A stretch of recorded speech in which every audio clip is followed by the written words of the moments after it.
¿Y si la realidad, en su totalidad, no fuera más que el eco de un código? Una simulación tan vasta y perfecta que sus costuras solo se revelan en los silencios del tiempo profundo. Cierra los ojos e imagina el universo como un inmenso lienzo digital, donde cada galaxia es un píxel parpadeante y cada ley física una línea de programación inmutable. ¿Qué ocurriría si un error, una anomalía olvidada en el momento de su creación, hubiera dejado una cicatriz en el tejido mismo del cosmos? Una grieta visible no en la inmensidad del cielo nocturno, sino en los estratos geológicos de nuestra propia existencia, en las rocas que guardan la memoria del planeta. Este misterio no se pregunta si estamos solos en el universo, sino algo mucho más fundamental. ¿Si somos, en esencia? Este viaje nos llevará a los límites de la ciencia y la imaginación, a lugares donde las preguntas son más importantes que las respuestas. Si te gusta explorar estos silenciosos abismos del conocimiento, donde los misterios del pasado susurran sobre la naturaleza de nuestra realidad, te invitamos a suscribirte para no perderte las próximas exploraciones. Nuestra historia comienza en el umbral del período cámbrico, hace aproximadamente 541 millones de años. La Tierra es un mundo acuático y silencioso, un planeta alienígena bajo nuestros propios pies. El supercontinente Panotia comienza a fragmentarse, sus costas estériles bañadas por océanos poco profundos, de un color verde lechoso por la abundancia de microorganismos. No hay bosques, ni el zumbido de los insectos, ni el rastro de huellas en la tierra. Solo el murmullo del viento sobre la roca desnuda. Antes de que el enigma se manifestara, la vida se arrastraba con una lentitud casi inconcebible, una paciencia geológica que se extendió durante miles de millones de años. El dominio absoluto pertenecía a las bacterias, a las algas, a las formas más simples de existencia. En los fondos marinos del período anterior, el Ediacárico, existía una extraña biosfera de organismos blandos y planos, criaturas como la Dickinsonia o la Charnia, que parecían más tapices vivientes que animales. Eran geometrías biológicas, diseños que absorbían nutrientes directamente del agua, sin depredadores, sin ojos, sin una conciencia que pudiéramos reconocer. El mundo operaba bajo reglas sencillas: crecer, expandirse y permanecer. La evolución era un susurro casi inaudible, no un grito. Era la normalidad de un sistema estable, un programa ejecutándose en su versión original, sin actualizaciones. Y entonces, en un parpadeo geológico de apenas 10 millones de años, todo cambia. Sin una causa aparente, sin un linaje evolutivo claro que lo justifique, la vida explota en una orgía de complejidad sin precedentes. Este evento, que hoy llamamos la explosión cámbrica, transforma el planeta para siempre.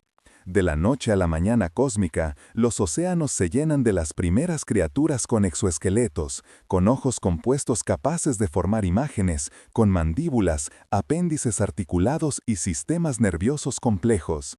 Nace la depredación, la caza, la huida. No se siente como una evolución, se percibe como una imposición. Es como si una biblioteca entera de diseños biológicos radicalmente nuevos, con una arquitectura genética muy superior, hubiera sido cargada en el sistema de la Tierra, sobreescribiendo el lento y metódico código anterior.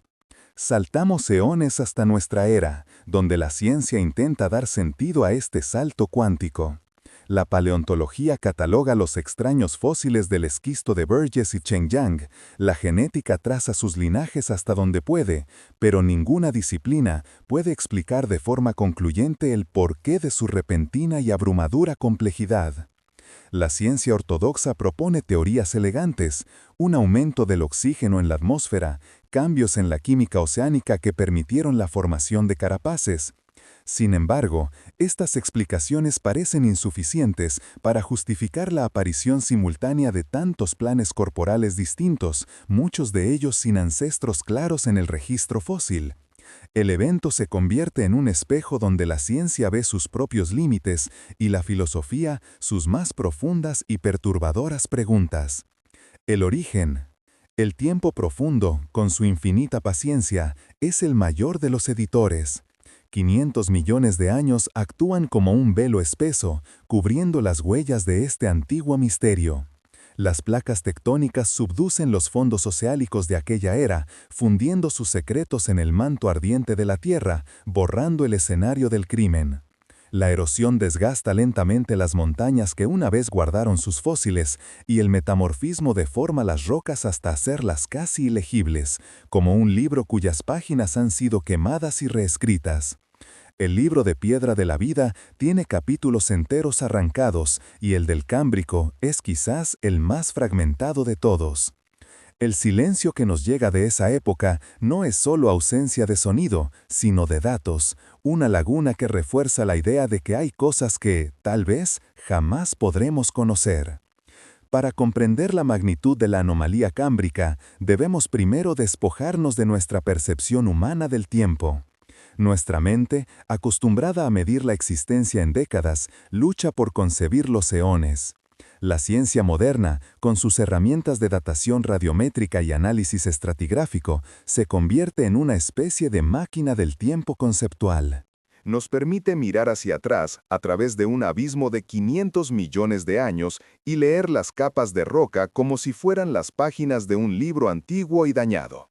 Sin embargo, lo que encontramos en ese capítulo específico no es una narración fluida, sino un prólogo escueto seguido de una explosión de personajes complejos sin una introducción que justifique su repentina aparición. Es aquí, en esta brecha del conocimiento, donde la ciencia se detiene y la especulación comienza su lento y silencioso viaje. La explicación ortodoxa, la que se enseña en los libros de texto, postula que una confluencia de factores ambientales preparó el escenario para este florecimiento de la vida.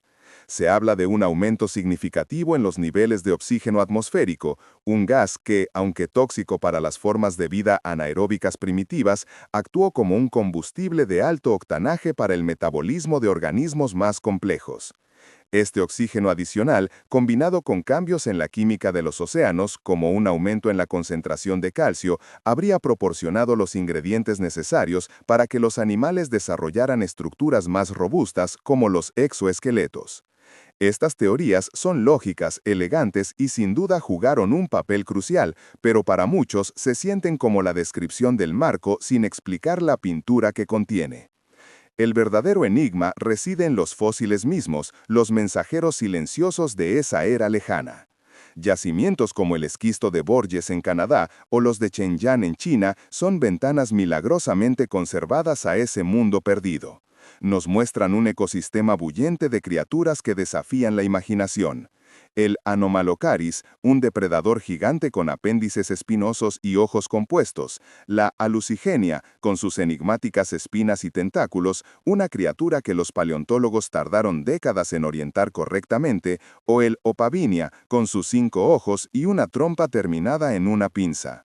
No son simples variaciones de un tema preexistente, son arquitecturas biológicas completamente nuevas, planes corporales que surgen de la nada, como si un artista cósmico hubiera decidido probar docenas de ideas radicalmente diferentes al mismo tiempo. Cuando la genética moderna intenta arrojar luz sobre este misterio, el rompecabezas se vuelve aún más complejo. Utilizando el concepto del reloj molecular, los científicos pueden estimar cuándo divergieron diferentes linajes de vida basándose en las mutaciones acumuladas en su ADN. Sin embargo, los datos genéticos a menudo sugieren que las raíces de muchos de estos grupos de animales cámbricos son mucho más antiguas, extendiéndose profundamente en el período ediacárico o incluso antes. Pero si sus antepasados genéticos existieron, ¿por qué no dejaron rastro fósil? Esta discrepancia crea una tensión fascinante. El registro genético susurra sobre una historia larga y gradual, mientras que el registro fósil grita sobre una revolución súbita. Es como encontrar el software de un programa complejo sin el hardware en el que se ejecutó. Quizás el error esté en pensar en la explosión cámbrica únicamente como un evento biológico. Podríamos, en cambio, concebirlo como un evento informacional. La vida antes del Cámbrico era simple, su código genético repetitivo y con una funcionalidad limitada. Lo que ocurre en el Cámbrico es un salto cuántico en la cantidad y complejidad de la información almacenada en el genoma. Aparecen los genes Hox, los interruptores maestros que controlan el plan corporal de un animal, permitiendo la creación de estructuras segmentadas, apéndices y cabezas diferenciadas. No es solo la materia la que se organiza de forma novedosa, es la información, el software de la vida, el que experimenta una actualización masiva y repentina, permitiendo la construcción de cuerpos que antes eran sencillamente imposibles de programar. Tomemos como ejemplo la aparición del ojo, uno de los órganos más complejos y simbólicos de la naturaleza. Antes del Cámbrico, la visión era, en el mejor de los casos, una simple detección de luz y oscuridad. De repente, en este período, aparecen los ojos compuestos de los trilobites, maravillas de la ingeniería óptica, con lentes hechas de calcita pura, cada cristal perfectamente alineado para evitar la doble refracción. Esta no es una estructura que se improvisa fácilmente, requiere una cascada de innovaciones genéticas y de desarrollo que deben ocurrir en una secuencia precisa.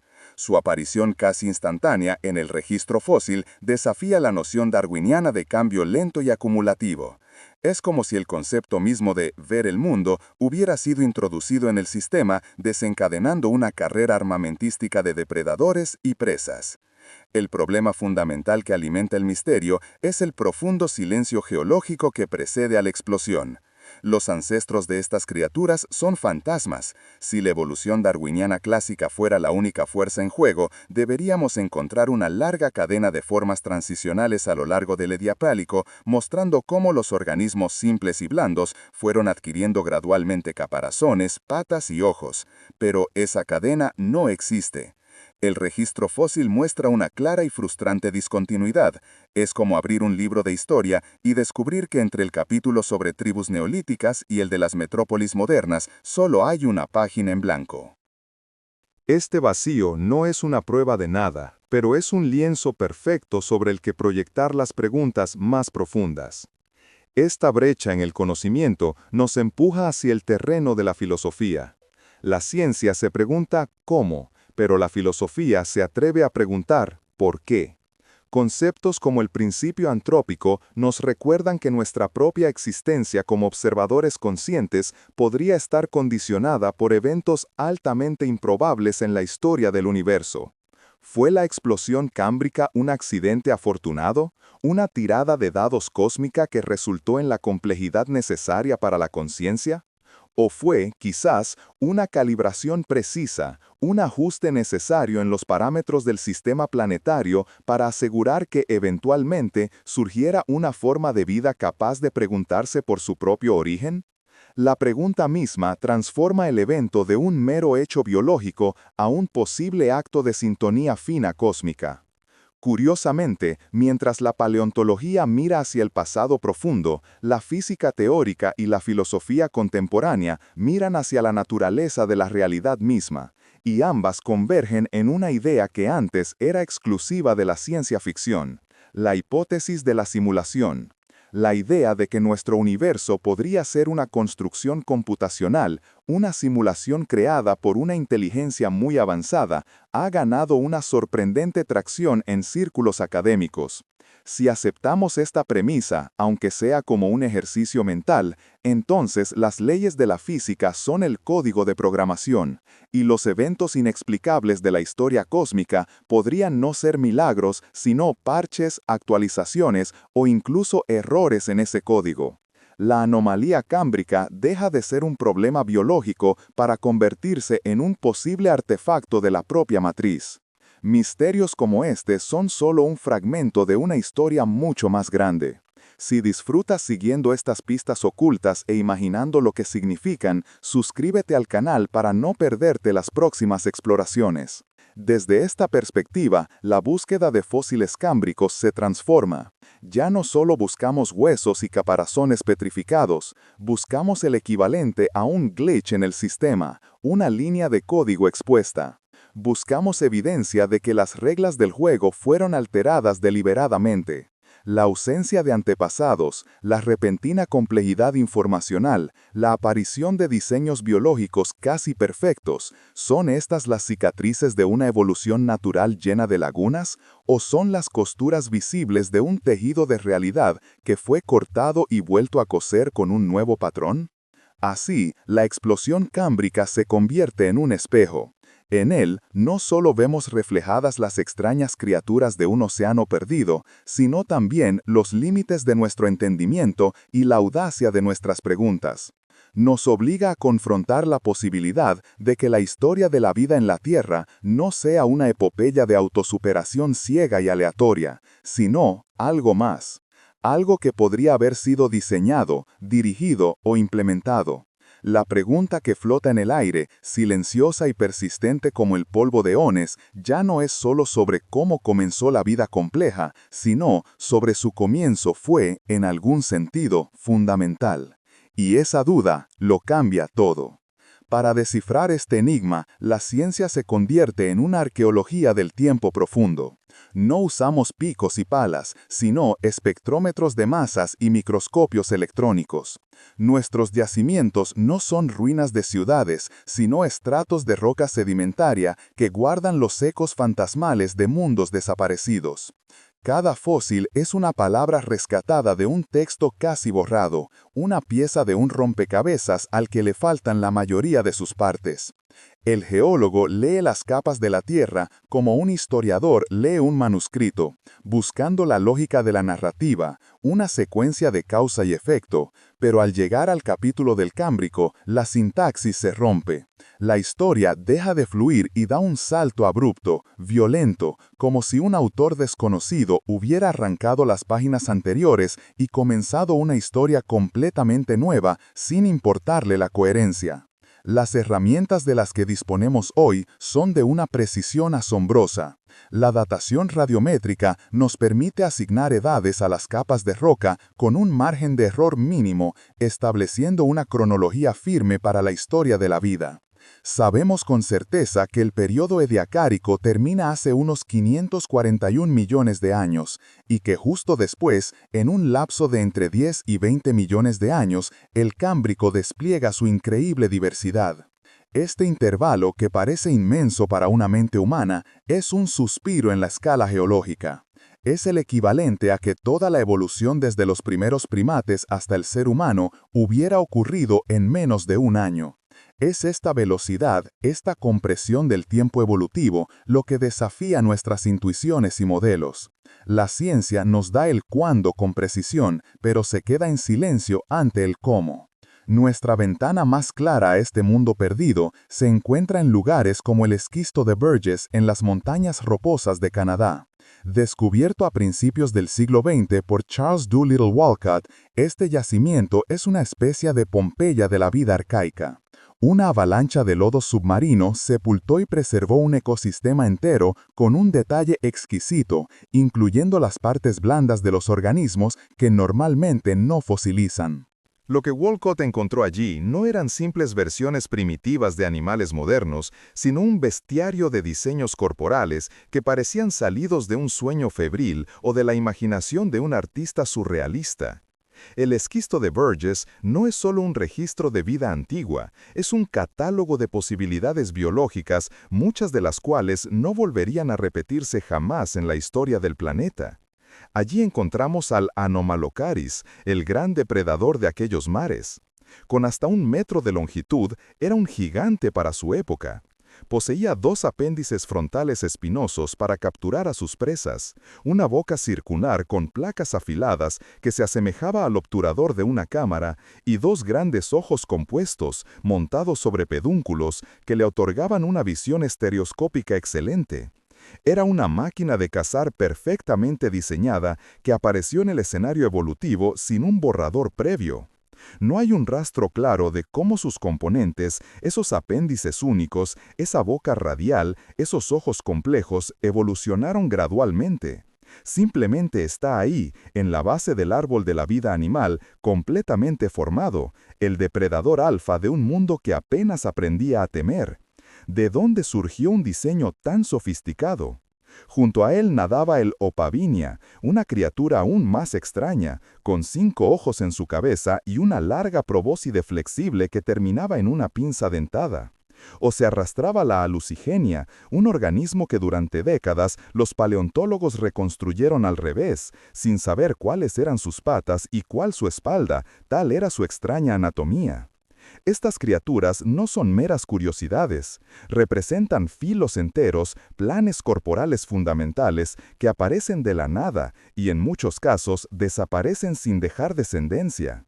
Es como si la evolución, en ese breve momento, hubiera experimentado con docenas de arquitecturas biológicas radicalmente diferentes, en un estallido de creatividad sin precedentes.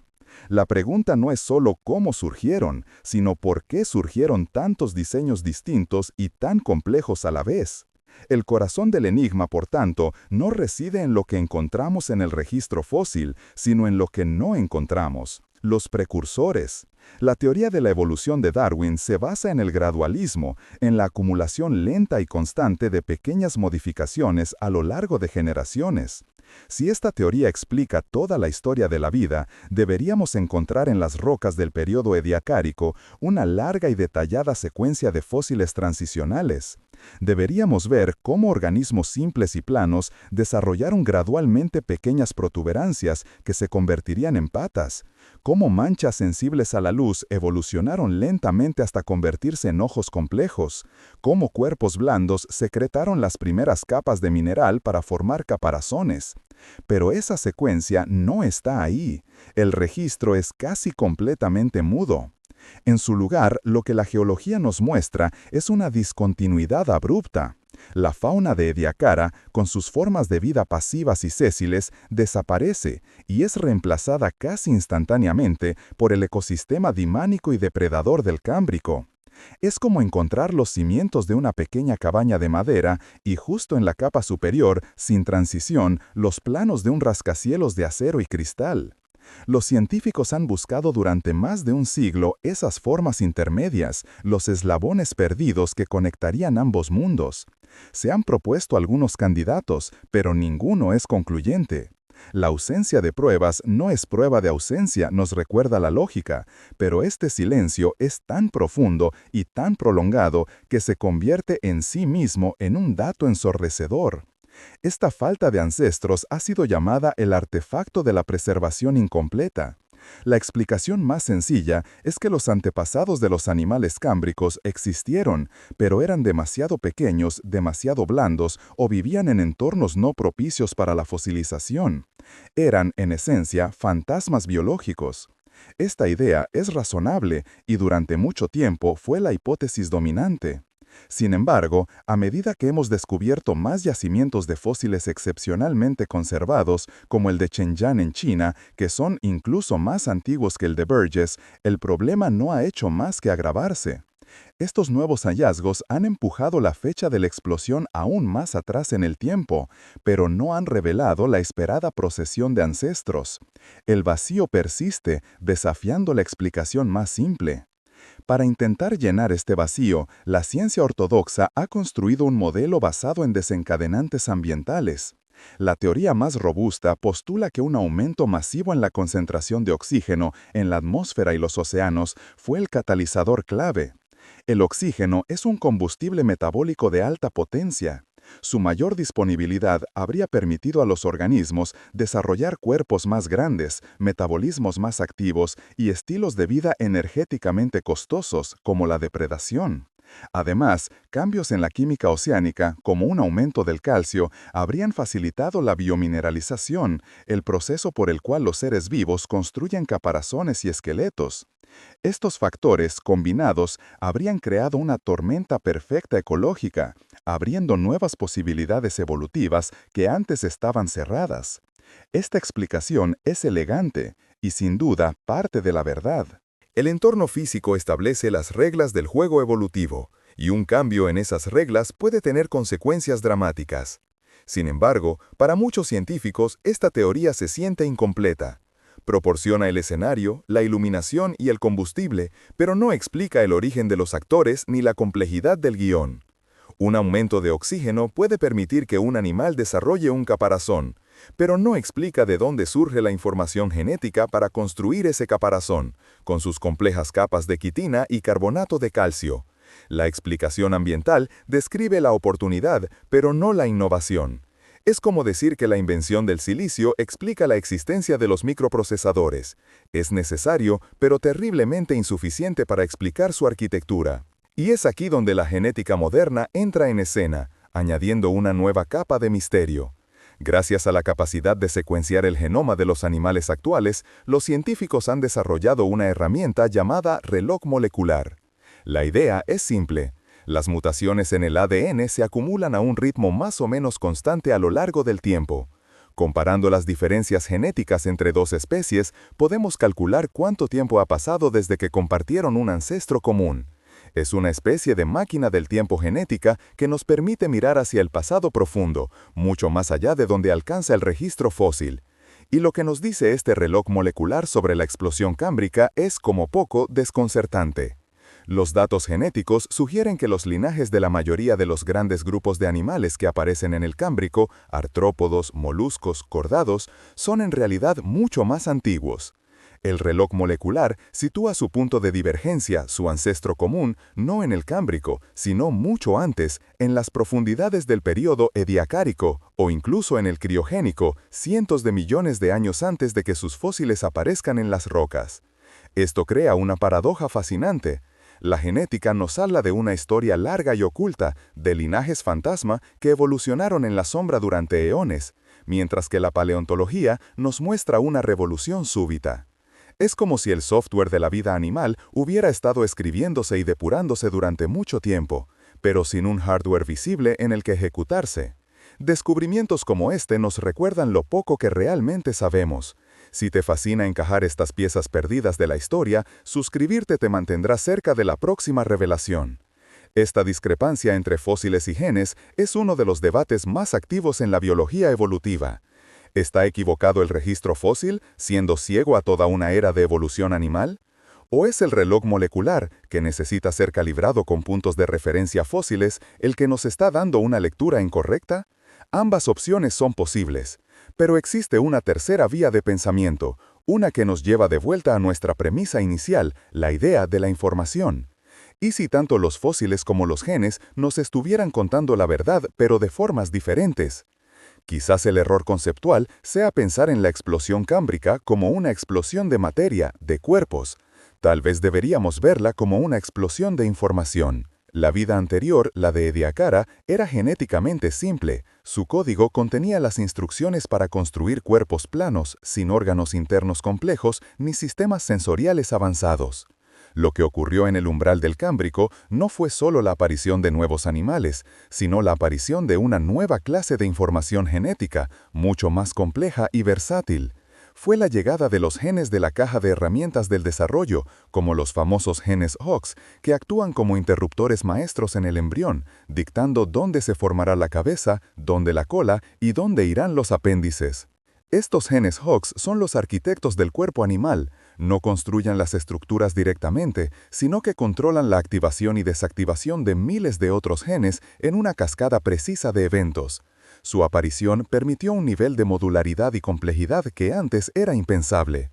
Con ellos, la evolución podía ahora experimentar no solo con pequeños cambios, sino con planes corporales enteros, moviendo, duplicando y modificando secciones completas del organismo. La aparición de este sistema de control genético es en sí misma un salto cuántico. No es una simple mejora, es la instalación de un sistema operativo completamente nuevo en el hardware biológico del planeta. ¿Cómo se escribe un sistema operativo tan complejo de forma tan rápida? Pensemos de nuevo en el ojo del trilobite, un ejemplo paradigmático. Los trilobites, uno de los grupos más exitosos del Cámbrico, poseían ojos compuestos increíblemente sofisticados. A diferencia de nuestros ojos, que tienen una sola lente, los suyos estaban formados por cientos, a veces miles, de pequeñas lentes individuales, cada una hecha de un único cristal de calcita perfectamente orientado. La estructura de estas lentes es una obra maestra de la óptica, diseñada para corregir la aberración esférica y evitar la doble refracción, un problema inherente al uso de la calcita. Esto no es algo que surja por accidente, requiere un conjunto de instrucciones genéticas de una precisión asombrosa. Y sin embargo, los trilobitas aparecen en el registro fósil ya equipados con este sistema de visión casi perfecto. La aparición casi simultánea de la visión compleja en múltiples linajes no relacionados durante el Cámbrico desencadenó lo que se conoce como una carrera armamentística evolutiva. La vista convirtió los océanos en un campo de batalla transparente. Los depredadores podían ver a sus presas y las presas necesitaban defensas, caparazones más duros, espinas, la capacidad de excavar o de nadar más rápido. Esta presión selectiva aceleró sin duda el ritmo de la evolución. Pero esto nos devuelve a la pregunta original. ¿Qué fue primero? ¿La aparición de la depredación impulsó la evolución de los ojos y los caparazones, o fue la repentina disponibilidad de estos módulos genéticos complejos lo que hizo posible la depredación en primer lugar? Es el clásico problema del huevo y la gallina, pero a una escala de 500 millones de años. Otro hecho crucial es que la explosión cámbrica no fue un evento localizado. Los fósiles de Burgess en Canadá, de Chengjiang en China, de la formación Sirius Passet en Groenlandia o de los montes Urales en Rusia, todos cuentan la misma historia. En continentes que estaban separados por vastos océanos, ecosistemas completamente aislados experimentaron en el mismo instante geológico el mismo estallido de innovación biológica. Esto hace que las explicaciones puramente locales, como un cambio en la química de una cuenca oceánica particular, sean menos probables. El fenómeno fue global. La actualización del sistema de la vida, si queremos llamarlo así, se implementó en todo el planeta simultáneamente. Esto sugiere una causa subyacente mucho más fundamental, una que afectó a la biosfera en su totalidad. Esta sincronicidad global es quizás la pieza más difícil de encajar en el rompecabezas convencional. La tectónica de placas nos dice que los continentes de la época estaban en configuraciones muy diferentes a las actuales. La comunicación biológica entre ellos habría sido limitada. ¿Cómo es posible que grupos de organismos sin conexión aparente inventaran soluciones biológicas tan similares? Ojos, exoesqueletos, apéndices articulados al mismo tiempo. Es como si inventores en China, Egipto y la civilización maya, sin contacto alguno, hubieran desarrollado la escritura, la metalurgia y la rueda en la misma década. Una coincidencia de tal magnitud nos obliga a buscar un mecanismo de coordinación, una señal común que todos recibieron al mismo tiempo. Y es en este punto donde la ciencia, tras agotar sus explicaciones más convencionales, se ve obligada a rozar los límites de la especulación. La narrativa oficial nos ha llevado a un muro, una discontinuidad en el tiempo. Hemos examinado los fósiles, analizado los genes y modelado el entorno. Cada pieza de evidencia es como una nota musical en una sinfonía incompleta. Son hermosas y evocadoras por sí mismas, pero no logran formar una melodía coherente. La historia que cuenta está llena de silencios, de saltos abruptos, de acordes que parecen venir de la nada. Es una historia que pide a gritos un compositor, o al menos una explicación para su extraña y repentina estructura. Aquí es donde nuestro viaje nos lleva de vuelta al punto de partida, pero con una nueva perspectiva. La premisa de una realidad simulada, que al principio parecía una mera fantasía filosófica, comienza a resonar con los datos. Si la vida en la Tierra fuera un sistema computacional, la explosión cámbrica se parecería menos a un milagro biológico y más a la implementación de un parche masivo, una actualización de software que introdujo una biblioteca completamente nueva de funciones y posibilidades. La ausencia de ancestros, la complejidad instantánea, la explosión de información y la sincronicidad global dejan de ser problemas para convertirse en las características esperadas de dicho evento. En el siglo XXI, en un laboratorio ficticio de geocronología cuántica, un equipo internacional decide analizar los fósiles de Chengjiang de una manera radicalmente nueva. No buscan formas ni tejidos, sino patrones de información a nivel subatómico. Utilizando un dispositivo hipotético, un tomógrafo de entrelazamiento cuántico escanea la distribución de isótopos de carbono dentro de un exoesqueleto de trilobite. Esperan encontrar una distribución aleatoria sujeta solo a los procesos biológicos y geológicos. Pero lo que encuentran es imposible. Es una señal dentro del ruido, una firma que no debería estar ahí. Dentro de la matriz de átomos de carbono 13 y carbono 12 que componen el fósil, el tomógrafo revela una secuencia. No es biológica, es matemática.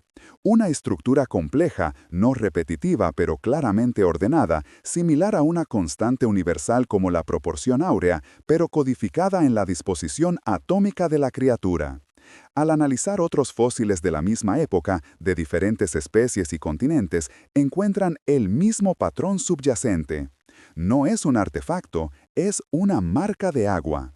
Un metadato dejado por el programador oculto en los ladrillos fundamentales de la vida misma. Una firma silenciosa que ha esperado 500 millones de años para ser leída. La anomalía cámbrica deja de ser un misterio biológico, se convierte en un mensaje. El descubrimiento de esta firma atómica no resuena como el estruendo de una revelación, sino como la arribada de un silencio profundo y vasto. El laboratorio, antes un lugar de medición y análisis, se transforma en una capilla donde se contempla un artefacto sagrado. El fósil de trilobite ya no es un vestigio de vida antigua, sino un manuscrito, una tablilla cuneiforme que no narra la historia de una especie, sino la de la propia realidad. La pregunta ya no es cómo evolucionó esta criatura, sino por qué fue escrita con una sintaxis tan extraña y oculta. La soledad que sentimos ya no es la de estar solos en el cosmos, sino la de ser un pensamiento en una mente desconocida, un personaje en una historia cuyo autor se ha marchado. Esta revelación nos obliga a mirar toda la historia, no solo la geológica, sino también la humana, bajo una nueva luz. Es como si hubiésemos pasado toda nuestra vida leyendo un libro fascinante, debatiendo sobre sus personajes y su trama, para de repente darnos cuenta de que cada página tiene una marca de agua invisible. Una vez que sabes que está ahí, no puedes dejar de verla. El libro sigue siendo el mismo, pero su significado ha cambiado para siempre. Ya no es una crónica autogenerada, es un objeto fabricado. Y la pregunta más importante pasa a ser quién es el impresor y por qué eligió este papel en particular para contar nuestra historia. La historia de la humanidad está llena de sus propias anomalías cámbricas, de saltos cuánticos en complejidad que desafían una explicación gradual.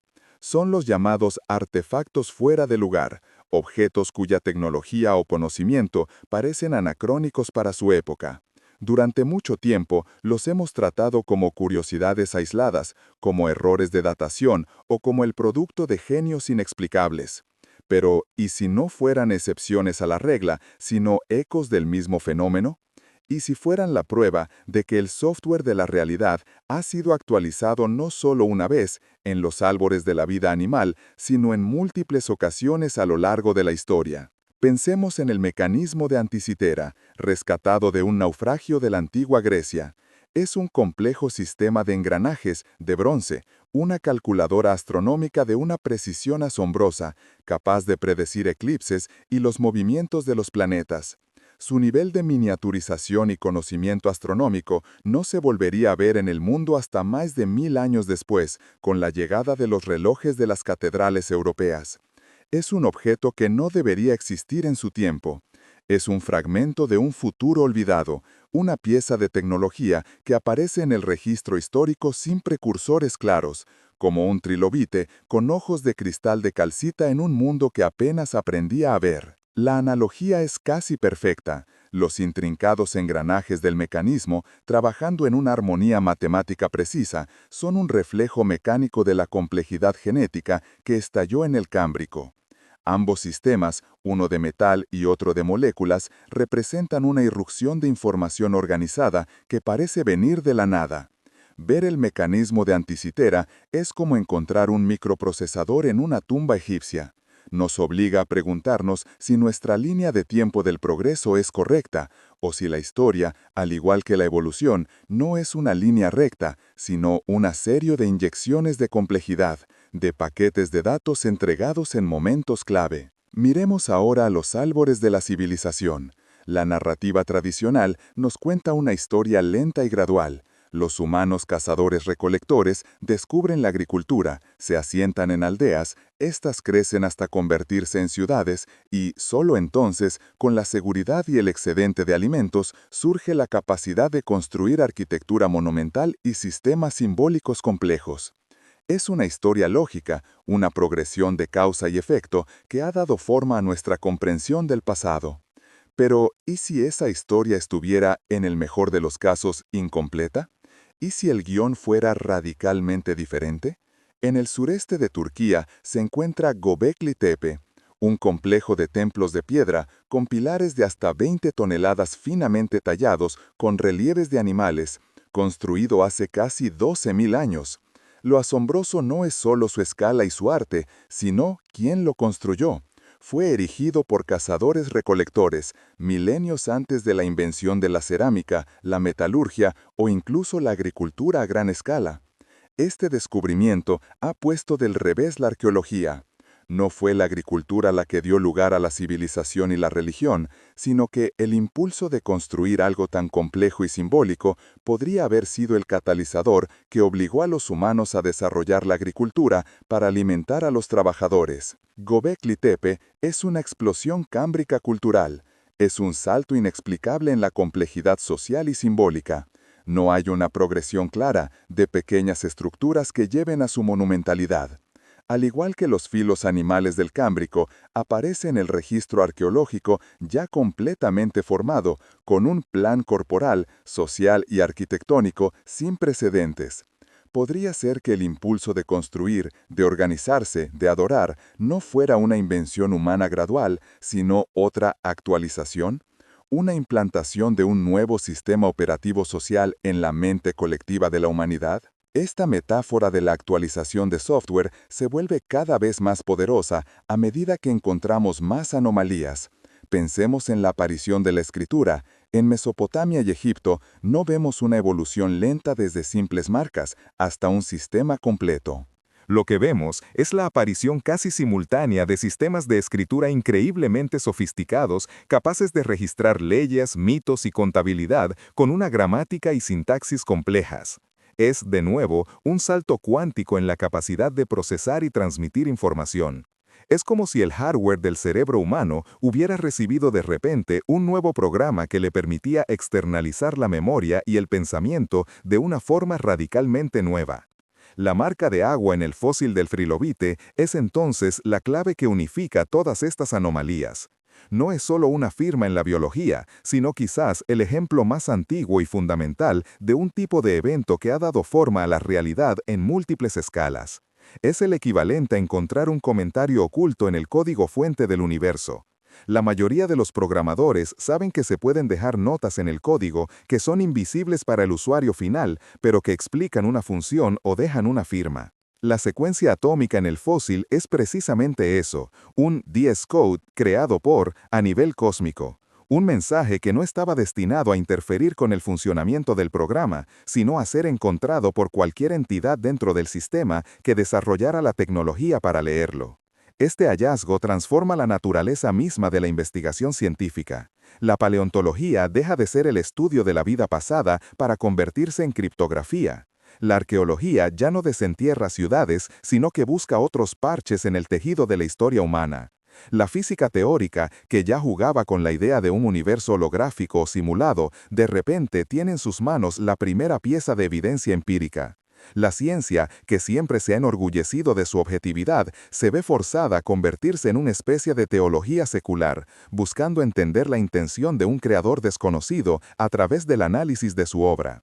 Imaginemos el universo como una catedral inmensa y oscura. Durante siglos hemos caminado por sus naves maravillados por su arquitectura, por la forma en que la luz se filtra por sus vidrieras, por la solidez de sus columnas. Hemos estudiado cada piedra, cada junta, cada viga, y hemos llegado a la conclusión de que la catedral se construyó a sí misma, siguiendo unas leyes inherentes a la piedra y a la gravedad. Hemos llamado a esas leyes física, química y biología. Nos sentíamos orgullosos de haber descifrado los secretos de una estructura que creíamos anónima y sin propósito. Y entonces, en el rincón más antiguo y oscuro de la cripta, al pasar los dedos sobre un fósil incrustado en una de las losas del suelo, sentimos una vibración, una resonancia que no es natural. Al analizarla, descubrimos que no es una vibración aleatoria, sino un patrón, una música increíblemente compleja y sutil. Es el eco de un canto que sonó una sola vez, en el momento en que se colocó la primera piedra de la catedral. No podemos oír la voz del cantante, pero ahora, sin lugar a dudas, que la catedral no se construyó sola. Tuvo un arquitecto. Y ese conocimiento lo cambia todo. La catedral ya no es solo una estructura, es un mensaje. La pregunta que nos atormenta ya no es cómo, sino por qué. ¿Por qué esta arquitectura y no otra? ¿Por qué esta música oculta en la piedra? La marca de agua no nos da respuestas, al contrario, borra todas las respuestas que creíamos tener y las sustituye por una única y abrumadora pregunta que lo abarca todo. La búsqueda del conocimiento se convierte en la búsqueda de un significado que quizás nunca nos fue destinado a comprender. Cada experimento, cada observación, se tiñe de una nueva capa de interpretación. ¿Estamos descubriendo una ley natural o descifrando una regla impuesta? Pensemos en ello con una analogía más sencilla, un barco perfectamente construido dentro de una botella. Durante años podríamos estudiar el barco, admirar la pericia con la que se han anudado sus diminutos cabos, la forma en que sus velas están desplegadas, la pintura de su casco. Podríamos teorizar sobre cómo una estructura tan compleja pudo formarse espontáneamente dentro del vidrio. Pero un día, al mirar el fondo de la botella, vemos la firma del artesano grabada en el cristal. En ese instante, todo nuestro estudio sobre el barco se vuelve secundario. El verdadero misterio no es el barco, sino la botella, y la mano invisible que lo colocó dentro. Nosotros somos los habitantes de ese barco. La sutileza de la firma es clave. No es una señal grandilocuente, un mensaje escrito en las estrellas. Es algo increíblemente discreto, enterrado en las profundidades del tiempo y de la materia. Esto sugiere una intención que no es la de una revelación obvia, no es un Dios que busca ser adorado, parece más bien la marca de un artista, un programador orgulloso de su código, o quizás una simple etiqueta de inventario en un experimento cósmico. Esta discreción es casi más inquietante que una intervención abierta.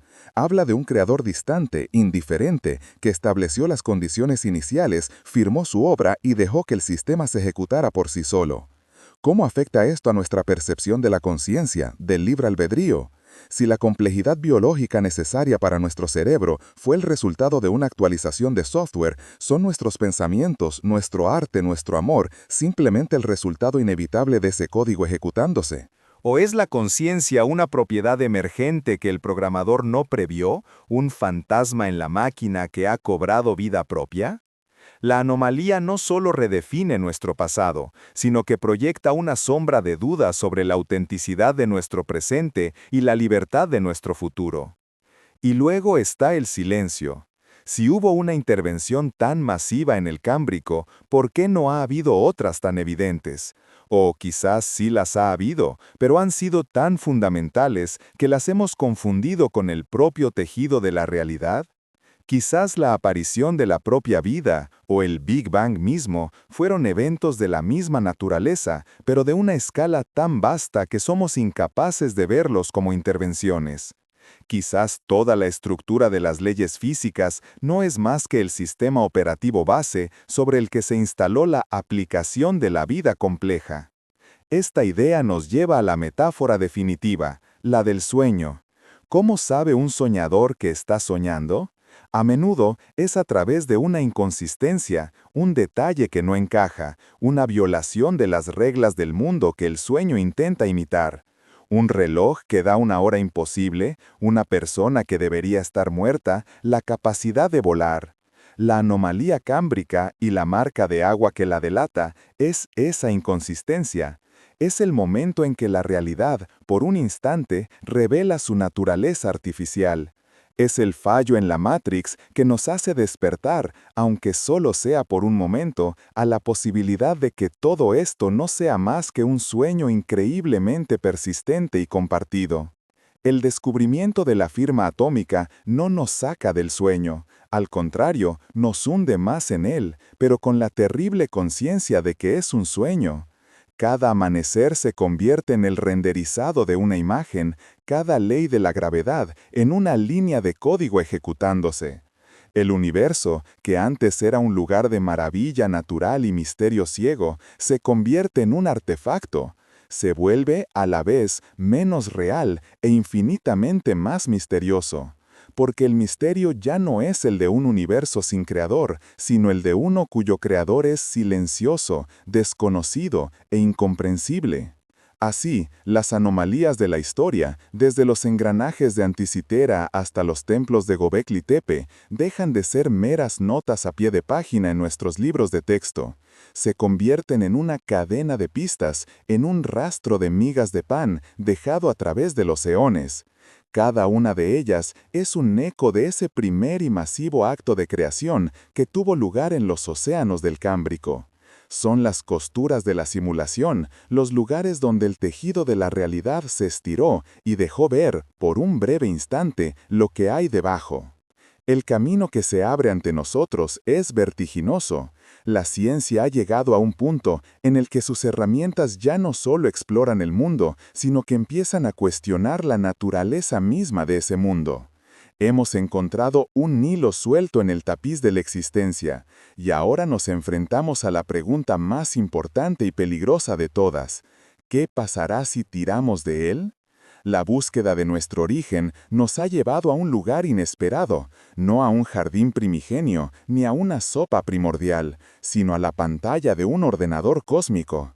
El misterio ya no está ahí fuera, en las estrellas, el misterio somos nosotros.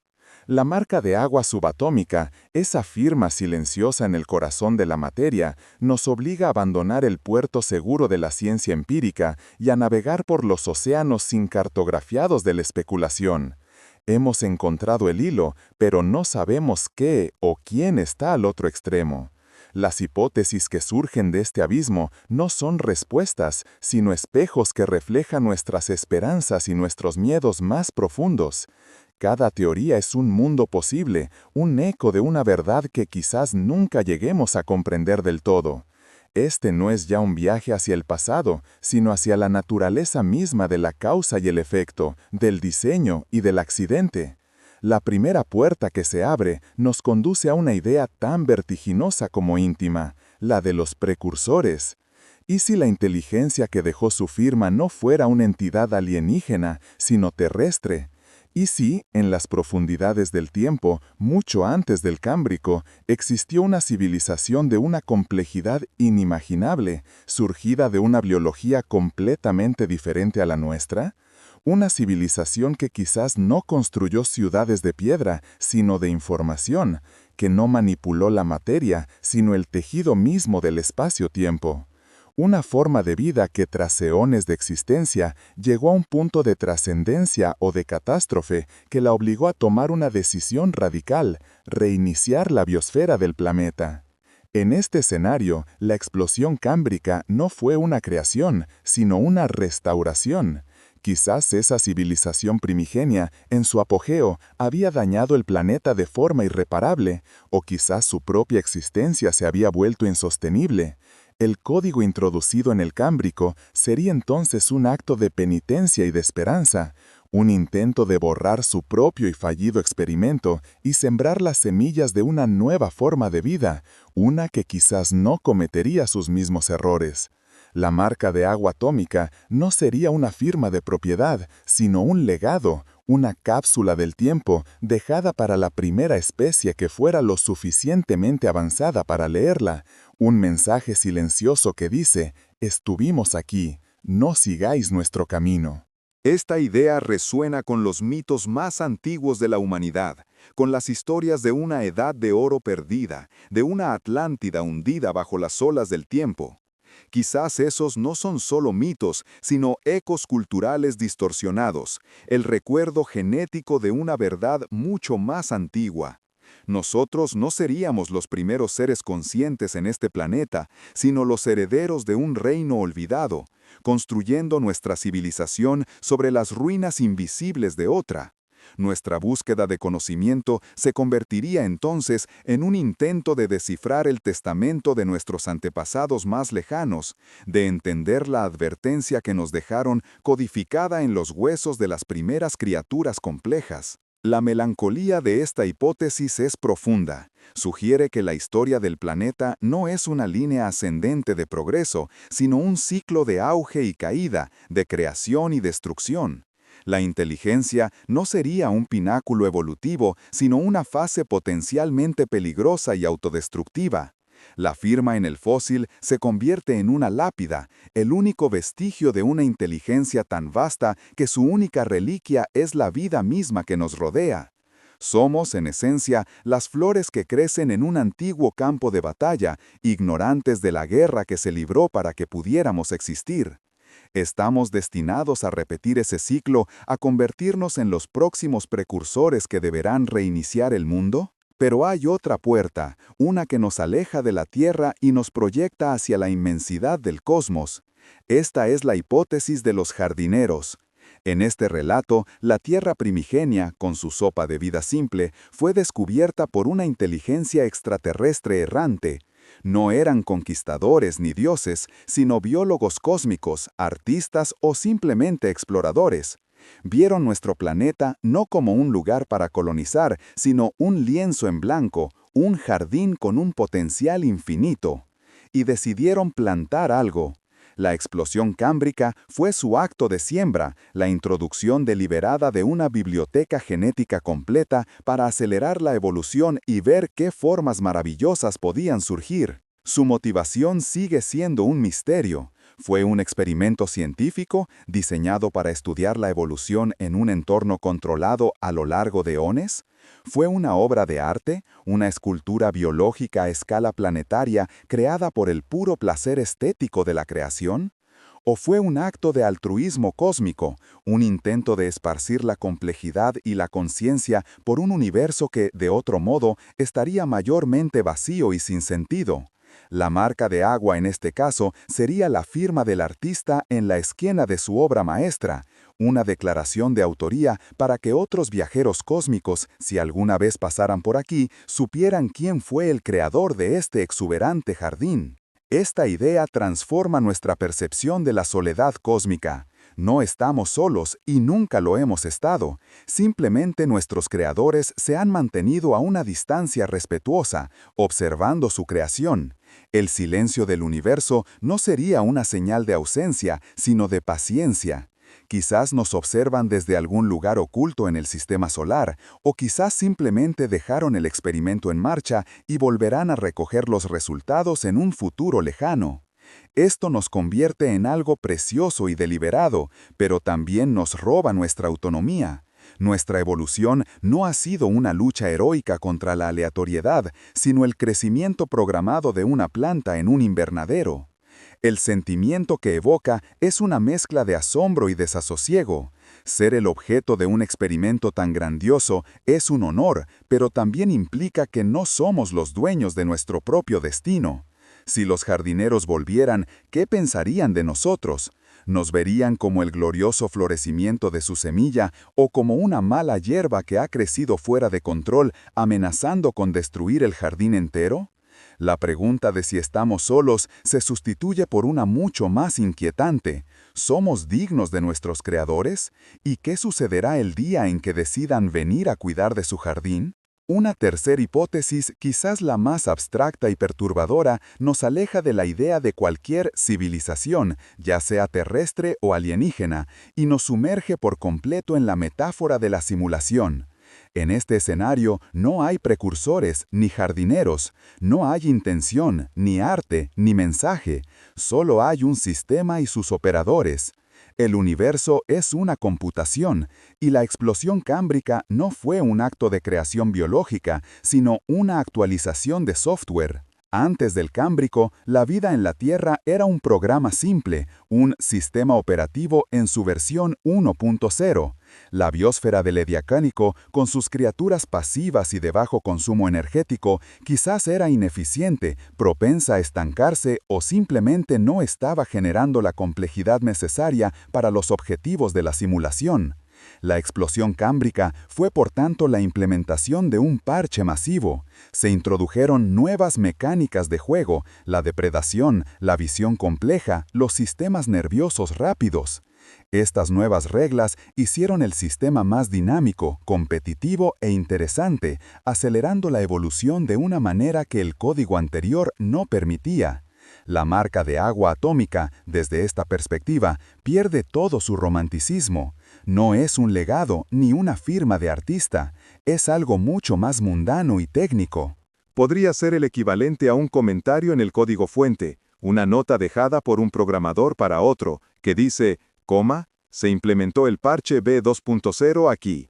O podría ser simplemente un artefacto del proceso de compilación, un pequeño error o glitch que se produjo cuando el nuevo código se integró con el antiguo, una costura visible en el tejido de la realidad. No estaba destinado a ser encontrado ni a tener ningún significado. Es, simplemente, la prueba de que el sistema fue editado. Esta es la hipótesis más impersonal de todas. Nos despoja de cualquier sentido de propósito o diseño benevolente. No somos un experimento, ni una obra de arte, somos datos. Nuestra conciencia, nuestras guerras, no son más que el resultado de la ejecución de un programa increíblemente complejo. No hay un porqué en el sentido humano. La única razón de nuestra existencia es que el sistema está funcionando. Esta visión es fría, mecánica y para muchos aterradora, pero también contiene una extraña y poderosa implicación. Si somos código, quizás podamos aprender a leerlo. Imaginemos que la realidad no es una, sino muchas, capas de información superpuestas. La capa que experimentamos, la de la física y la biología, es solo la interfaz de usuario. Debajo de ella existen otras capas, las del código subyacente que dicta las reglas. La marca de agua es la primera vez que hemos logrado mirar, aunque sea brevemente, a una de esas capas más profundas. Es la primera vez que hemos visto la sintaxis del universo. Esto abre la puerta a una posibilidad que antes era exclusiva de la ciencia ficción, la de hackear la realidad. Si la explosión cámbrica fue una actualización, ¿podría haber otras?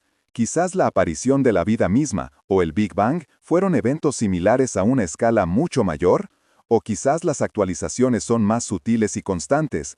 Y si los momentos de gran genialidad en la historia humana, la invención de la rueda, el descubrimiento del fuego, las revelaciones de Newton o Einstein, no fueran producto de la mente humana, sino pequeñas inyecciones de información, paquetes de datos, entregados al sistema para empujarlo en una dirección determinada. Nuestra historia del progreso sería en realidad una hoja de ruta predefinida. Esta idea nos lleva a cuestionar la naturaleza del libre albedrío. ¿Son nuestras decisiones realmente nuestras o estamos siguiendo un guión, una serie de algoritmos que nos llevan a un resultado predeterminado por los programadores? La conciencia podría no ser más que una ilusión sofisticada, la sensación de ser el conductor de un vehículo que en realidad se mueve sobre raíles invisibles. Cada elección que hacemos, cada pensamiento que tenemos, podría ser el producto inevitable de nuestro código genético, interactuando con las reglas del entorno, todo ello dentro de los parámetros establecidos por la simulación. Sin embargo, esta hipótesis también ofrece una extraña forma de empoderamiento. Si las reglas del universo son un código, entonces en teoría pueden ser reescritas. La humanidad al descubrir la marca de agua ha dado el primer paso para pasar de ser un simple usuario del programa a convertirse en un programador. Quizás nuestro destino final no es explorar las estrellas, sino explorar el código fuente de la existencia. Quizás, algún día, seamos capaces de corregir los bugs de nuestra propia biología, como las enfermedades y el envejecimiento, o incluso de alterar las constantes fundamentales de la física. Consideremos una cuarta posibilidad, una que fusiona lo cósmico con lo metafísico, la del eco cósmico. ¿Y si la marca de agua no fuera una firma, sino una cicatriz? ¿Y si nuestro universo no fuera el primero, sino uno en una larga secuencia de universos, cada uno naciendo de las cenizas del anterior? En este modelo cíclico, cada universo hereda algunas de las propiedades del que lo precedió. La explosión cámbrica podría haber sido un momento en el que una ley física o biológica de un universo anterior, mucho más complejo, se filtró al nuestro. Esta filtración habría inyectado una cantidad masiva de información y complejidad en nuestra yonga biosfera, como una onda de choque que atraviesa las dimensiones. La repentina aparición de planes corporales sofisticados no sería el resultado de un diseño, sino el eco de una biología que ya había existido en otro lugar en otro tiempo. La marca de agua atómica no sería un mensaje deliberado, sino el patrón residual de esa transferencia de información, el fósil de una ley natural que ya no existe en nuestro universo, pero que dejó su huella indeleble en la materia. Esta visión es poética y grandiosa. Nos conecta con un linaje que se extiende más allá de nuestro propio Big Bang. La vida en la Tierra no sería única, sino una manifestación local de un principio de complejidad que impregna el multiverso. La evolución no sería un proceso ciego, sino que estaría guiada por templates, por patrones preexistentes que la empujan hacia ciertos resultados. Somos la repetición de una sinfonía que ya ha sido tocada antes, en un teatro cósmico diferente. La creatividad de la naturaleza no estaría en inventar desde cero, sino en reinterpretar un tema antiguo. Cada una de estas hipótesis nos lleva a un lugar diferente. La de los precursores nos ancla a un pasado terrestre trágico y cíclico. La de los jardineros nos convierte en una obra de arte observada por una inteligencia cósmica. La del sistema nos reduce a datos en una computación impersonal. Y la del eco nos transforma en la resonancia de un universo perdido. Ninguna de ellas puede ser probada. Son, en esencia, mitos de la creación para una era científica, historias que intentan dar sentido a una anomalía que desafía toda explicación racional. Lo que todas tienen en común es que desplazan a la humanidad del centro del universo. Ya no somos el producto afortunado de una serie de accidentes ciegos, el único faro de conciencia en un cosmos indiferente. En todos estos escenarios somos secundarios. Somos el legado de los precursores, la creación de los jardineros, el resultado de la ejecución de un código o el eco de una realidad anterior. Nuestra existencia está condicionada por un evento o una inteligencia que nos precede y nos supera en todos los sentidos. Este descubrimiento es, en última instancia, un acto de humildad. Nos obliga a reconsiderar el propósito de la ciencia y la filosofía. Si la realidad fundamental puede ser tan extraña y tan diferente de nuestras intuiciones, entonces nuestras herramientas para entenderla deben volverse más audaces. La imaginación y la especulación dejan de ser meros ejercicios intelectuales para convertirse en instrumentos de exploración tan válidos como un telescopio o un microscopio. Para comprender un universo que podría ser un artefacto, debemos aprender a pensar como sus posibles artífices. Quizás la verdad sea una combinación de todas estas ideas, o algo tan completamente ajeno que ni siquiera tenemos las palabras para formularlo. Tal vez la distinción entre un precursor, un jardinero y un programador es solo una limitación de nuestro propio lenguaje y nuestra propia forma de pensar. Podrían ser facetas diferentes de la misma entidad o del mismo proceso. Un creador que es, a la vez, nuestro antepasado, nuestro artista y el sistema que nos contiene. La mente se tambalea ante la escala de estas posibilidades. Al final, la marca de agua en el fósil del trilobite no nos da una respuesta. Nos da algo mucho más valioso, una pregunta de mayor calidad. Transforma la investigación de nuestro origen de un problema científico a un misterio existencial. Ya no buscamos un simple eslabón perdido en la cadena de la evolución, buscamos al forjador de la cadena misma. El silencio que nos llega desde el Cámbrico ya no es el silencio de la ausencia, sino el de una presencia que nos observa, que nos espera o que simplemente nos ignora. Este descubrimiento nos deja en un estado de asombro suspendido, flotando en el abismo entre lo que sabemos y lo que podemos imaginar. Hemos mirado a través de una grieta en el velo de la realidad y hemos vislumbrado algo inmenso al otro lado. No sabemos qué es, pero ahora sabemos que está ahí. Y esa conciencia lo cambia todo. El mundo que nos rodea, desde la montaña más alta hasta el insecto más pequeño, ya no parece sólido y autoevidente. Se ha vuelto translúcido, un palimpsesto, donde, si miramos con suficiente atención, podemos empezar a ver la escritura oculta que subyace a todo. El viaje no ha terminado, apenas ha comenzado. Cada nuevo fósil que desenterramos, cada genoma que secuenciamos, cada galaxia que cartografiamos, lo hacemos ahora con una nueva perspectiva. No solo estamos recopilando datos sobre nuestro universo, estamos buscando más pistas, más firmas, más grietas en la fachada. La búsqueda de nuestro origen se ha convertido en la búsqueda del autor de nuestra historia. Y mientras esa pregunta permanezca sin respuesta, la existencia seguirá siendo el más profundo y hermoso de los misterios. El descubrimiento de la firma atómica no es un punto final, sino el verdadero comienzo de nuestra historia. El mundo, a la mañana siguiente, parece el mismo. El sol se eleva, los pájaros cantan, las ciudades despiertan. Sin embargo, una capa invisible de significado ha sido arrancada, revelando un abismo bajo nuestros pies. Ya no caminamos sobre la tierra firme de la realidad, sino sobre el delgado cristal de un terrario cósmico. Nuestra percepción de la autenticidad se ha fracturado para siempre. Cada atardecer, cada tormenta, cada rostro amado es ahora una obra de arte de una fidelidad tan perfecta que nos olvidamos de que es una obra. Pero en el silencio de la noche, la duda persiste. ¿Qué se siente al otro lado del cristal? ¿Hay alguien observando nuestro pequeño y vibrante mundo con interés, con indiferencia o simplemente con el tedio de quien contempla un salvapantalla? Esta revelación nos obliga a redefinir la palabra más fundamental de todas, vida. Si la complejidad biológica que nos define, desde el plegamiento de nuestras proteínas hasta la sinapsis que albergan nuestros pensamientos, se basa en un código implantado, ¿dónde termina el mecanismo y dónde comienza el ser? El trilobite con su firma atómica no era solo un animal, era una pieza de biotecnología exquisita. Y por extensión, nosotros también lo somos.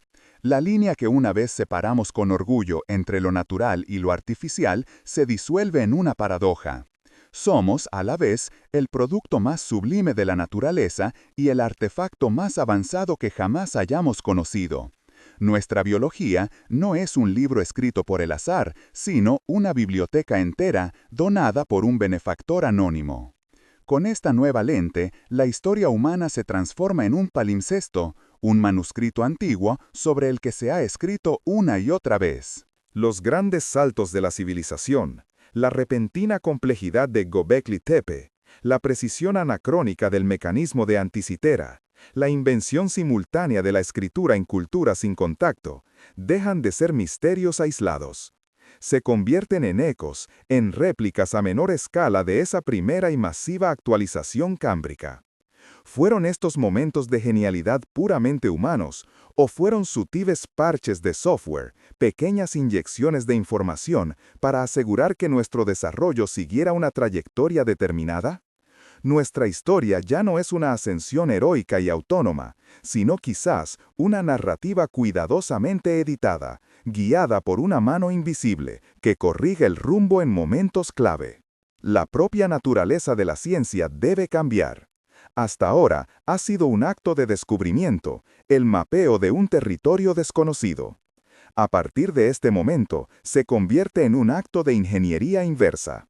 La física ya no busca las leyes fundamentales del universo, sino que intenta descifrar la sintaxis del código que lo ejecuta. La biología deja de estudiar la evolución de la vida para analizar las características de una aplicación increíblemente compleja. Cada experimento, cada ecuación, se tiñe de una nueva intención. No solo queremos saber cómo funciona el universo, sino por qué fue programado para funcionar de esta manera. La búsqueda de la verdad se convierte en la búsqueda de la intención del programador, un intento de leer la mente de un creador a través de su obra. El futuro inmediato de la investigación se convierte en una febril caza del tesoro a escala cósmica. Si hay una firma en un fósil, ¿dónde más podrían estar ocultas? Los científicos escanearían cada rincón de la realidad en busca de más anomalías, de más glitches en la Matrix. Analizarían la radiación de fondo de microondas no en busca de ecos del Big Bang, sino de un patrón de bits oculto. Profundizarían en la secuencia del ADN basura, sospechando que podría contener archivos comprimidos o comentarios del desarrollador. El universo entero se convierte en un vasto disco duro y la humanidad en un equipo de criptógrafos buscando desesperadamente la clave que revele todos sus secretos. Cada anomalía, antes una molestia para la teoría, se convierte ahora en la pista más valiosa. Y esto nos lleva a una pregunta inquietante. Si la historia de la vida en la Tierra fue iniciada por una intervención, ¿sigue funcionando de forma autónoma o estamos acercándonos a la siguiente actualización programada? El vertiginoso avance de nuestra tecnología, nuestra fusión cada vez más íntima con las máquinas, la inminente llegada de la inteligencia artificial general, ¿son estos los frutos de nuestro propio ingenio? ¿O estamos simplemente alcanzando un hito predefinido en el código? La idea de la singularidad tecnológica adquiere un significado nuevo y ominoso. Quizás no sea un futuro que estamos creando, sino un evento de sistema para el que hemos sido diseñados desde el principio, la siguiente fase en la ejecución del programa. Nuestra conciencia, esa luz interior que nos hace sentir vivas y únicas, se convierte en la mayor de las paradojas.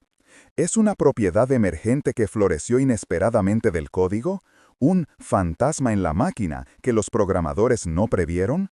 ¿O es, por el contrario, la característica principal de la simulación, el objetivo final para el que se escribió todo el programa? Esta incertidumbre nos sume en una soledad ontológica profunda. Somos como un personaje en una novela que de repente se da cuenta de que sus pensamientos están escritos en una página, consciente de su propia existencia ficticia, pero incapaz de comunicarse con el autor.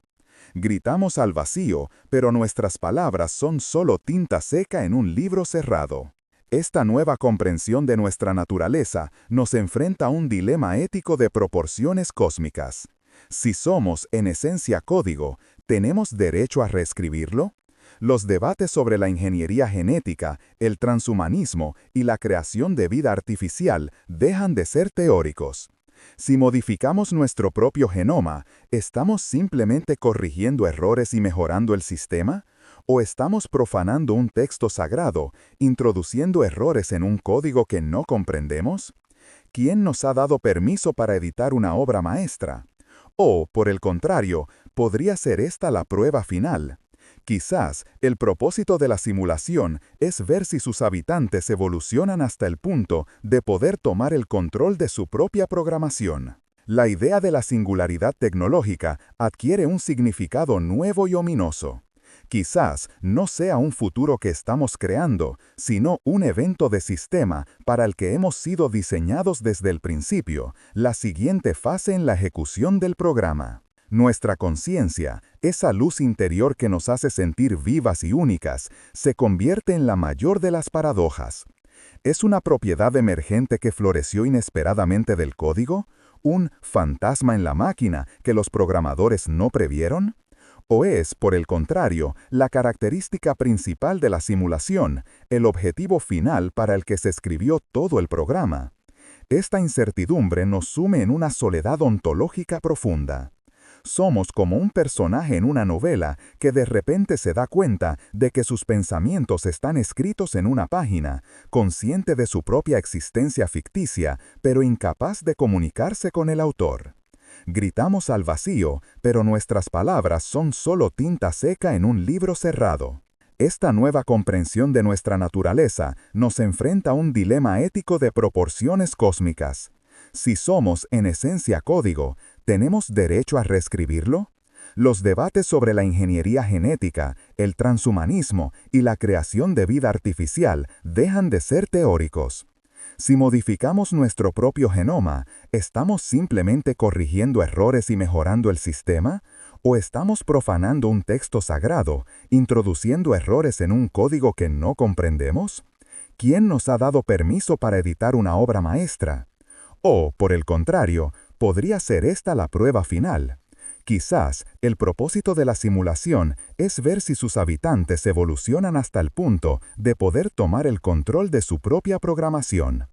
Inevitablemente, este descubrimiento daría lugar a nuevas formas de espiritualidad, a religiones para una era digital. Los dioses del cielo serían reemplazados por los programadores de una dimensión superior. La oración se transformaría en un intento de enviar un mensaje a través del firewall del sistema, un ping a los administradores para hacerles saber que somos conscientes.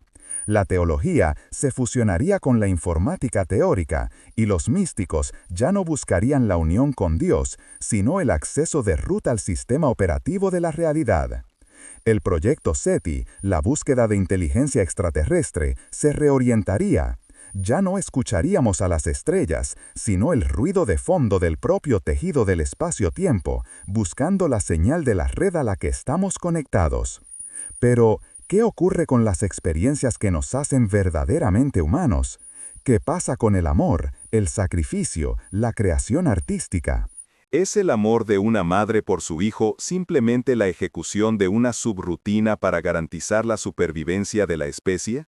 ¿Es una sinfonía de Beethoven o un cuadro de Van Gogh el resultado de un algoritmo complejo que procesa datos culturales y emocionales? La respuesta más profunda y tranquilizadora es que, incluso si lo fueran, su significado para nosotros, los habitantes de la simulación, sigue siendo absolutamente real. La belleza de esta creación es que se siente auténtica. El amor, aunque programado, se siente como amor. El dolor, aunque sea una simulación, duele. Somos reales dentro de nuestro propio contexto. La implicación más ensordecedora, sin embargo, es el silencio persistente del autor.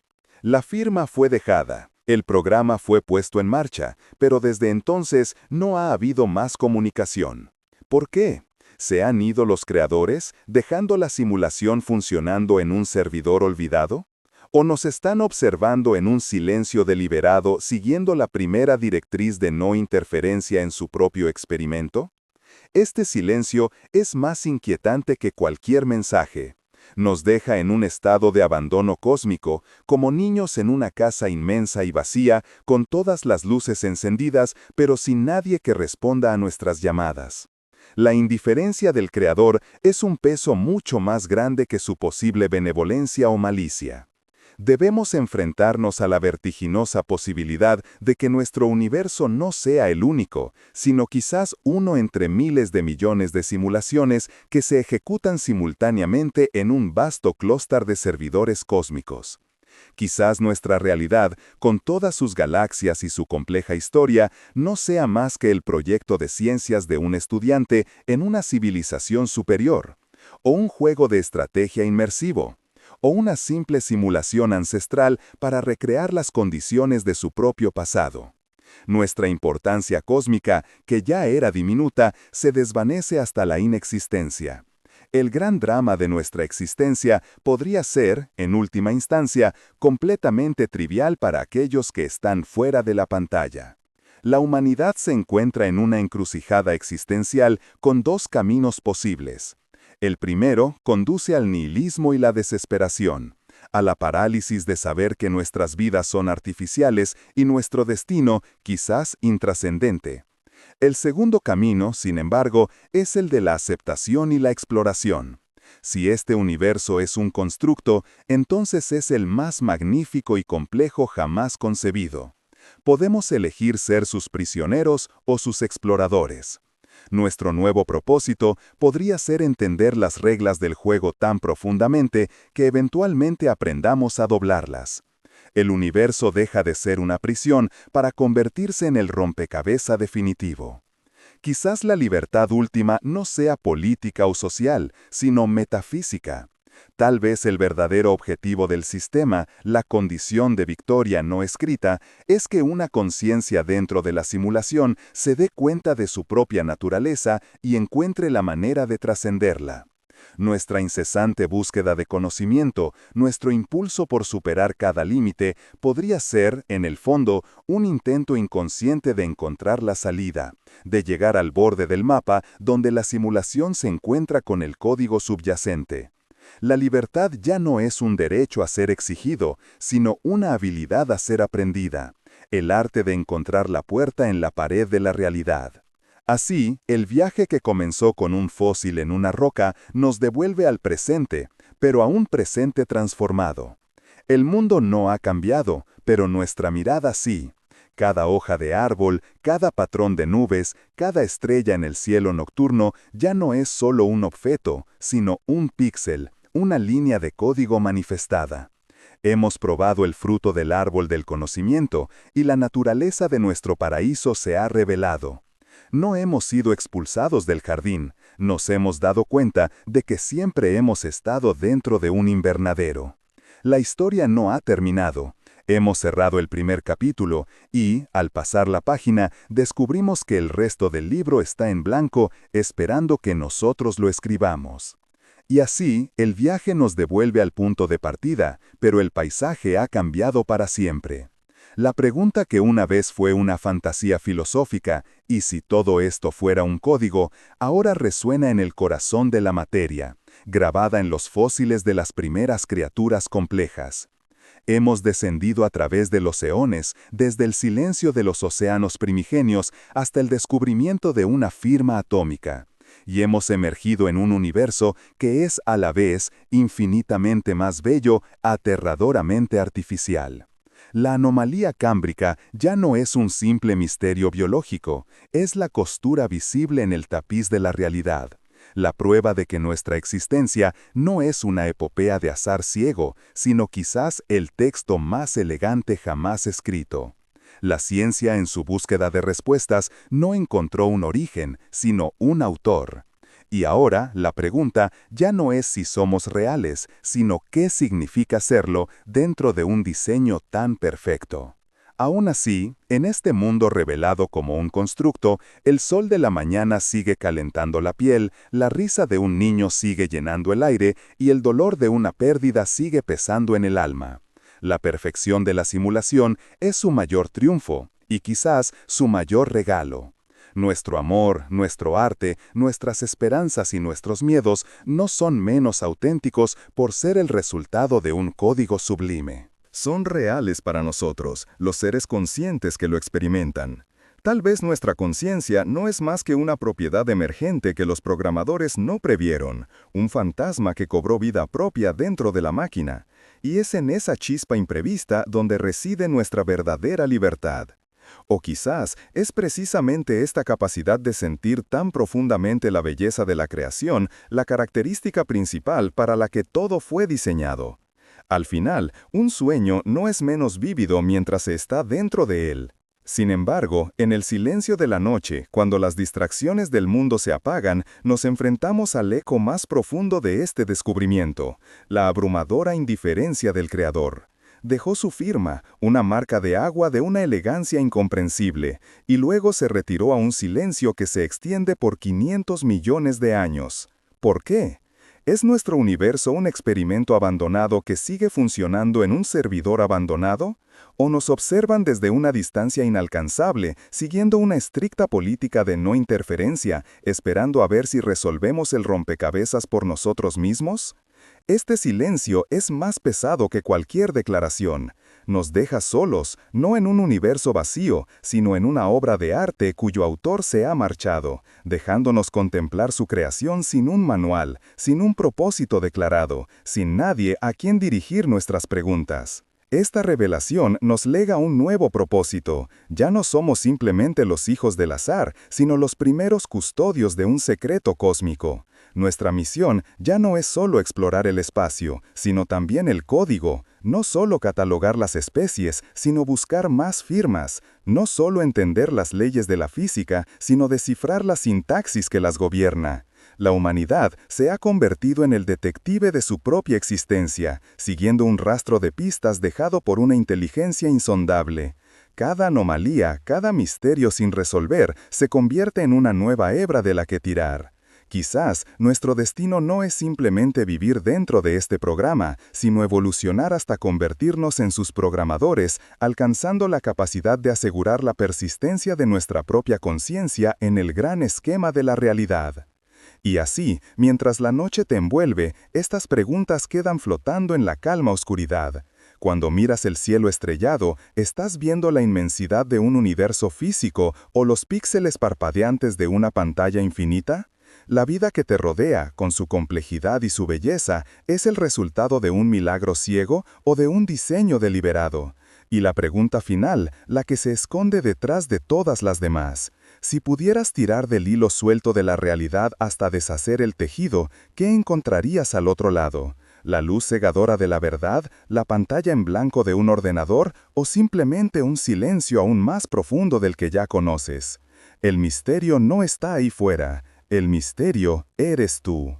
Duerme ahora y quizás en tus sueños encuentres una respuesta.